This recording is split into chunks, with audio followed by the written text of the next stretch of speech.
Well, we've talked about the toy program that Reach Out Lakota has, which is a wonderful program to help those kids have something for the holidays.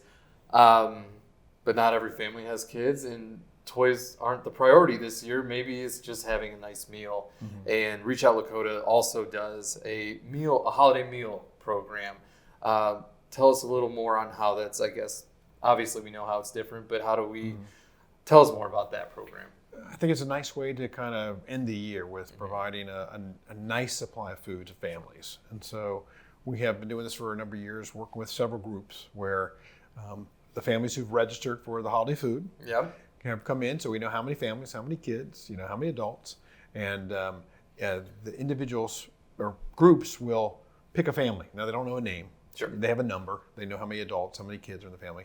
And they're invited to go out and buy food for this family. Now, we give them guidelines, but we don't say you need to do A, B, and C. Mm-hmm. It's a surprise.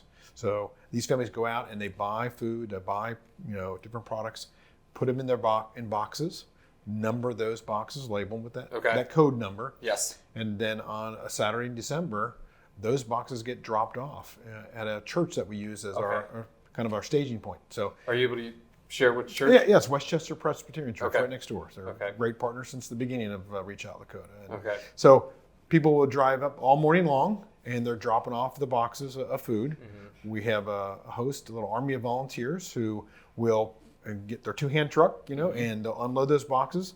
We take the gymnasium over there, which is completely empty at the start of the day, and we're going to fill it with boxes of food. And we have it broken down by families of 1, 2, 3, 10, 13. Sure. And they have code numbers on them. And then in the afternoon, the families show up, they check in, they get a code number as well. Mm-hmm. They pull up. Our volunteers then find those sets of boxes for the family and load it up into their car. And they drive away with multiple boxes of food for the holidays.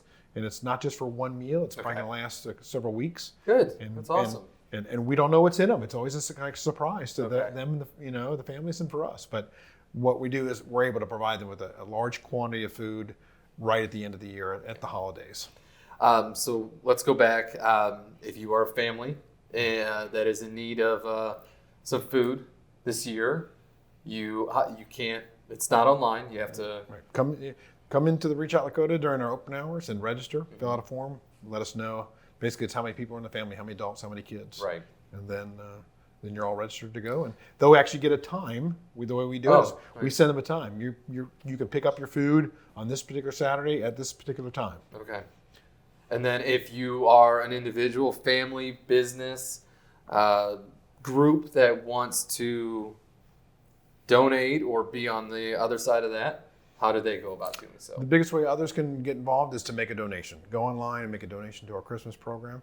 So if I wanted to help out, I'm not going online and saying, I'm going to buy for this specific. I'm not sponsoring a family. Right. I'm just making a donation. It's up to the churches on where it's in their hands, correct? Right. Okay. So the churches have assigned families and they'll take care of it. Any financial donations will be used to buy some of that produce and the meat that we're going to provide the families. Okay. But if they want to get involved as a volunteer, we do have volunteer opportunities. Okay. And I would say reach out to Reach Out Lakota, info at Reach Out Lakota, and we have a sign-up sheet for that particular day. Okay.